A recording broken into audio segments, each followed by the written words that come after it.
फटते तभी अच्छा फिर वो फिर तोड़ते थे वो थे। नहीं, किसका केज तोड़ेगा एलिफेंट? एलिफेंट किसका केज तोड़ेगा?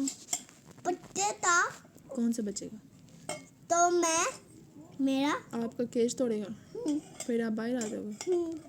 फिर बाहर आके क्या करोगे? दोनों मिलते अतल तोपन होते वो फिर भी तोड़ देता।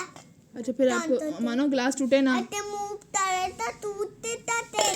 ठीक है, इसका मतलब आपको बंद करें फिर जू में छोड़ो? नहीं हाँ ना, नहीं हाँ ना, नहीं पंजे भी हैं आपके, है ना, टेल भी है आपकी, टेल है?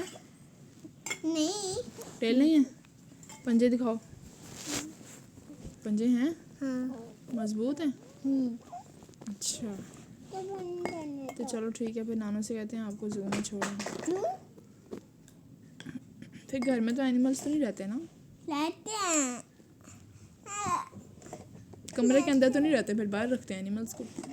नहीं हाँ, नहीं मैं तो एलिफेंट टू में रहूँगा।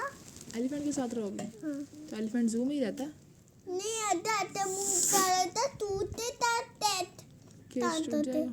हाँ आता मुंह करता फिर टूटते था। अच्छा, जिन्ना तो होते बड़े बड़े दांत है ना वो तिन्ने तोड़न होते हैं। खाना खाता है जमीन पे फिर बड़ा होते था खाता है फिर अच्छा, ऐसे मटूटे मैंने सुना एक वाकया जू के अंदर ना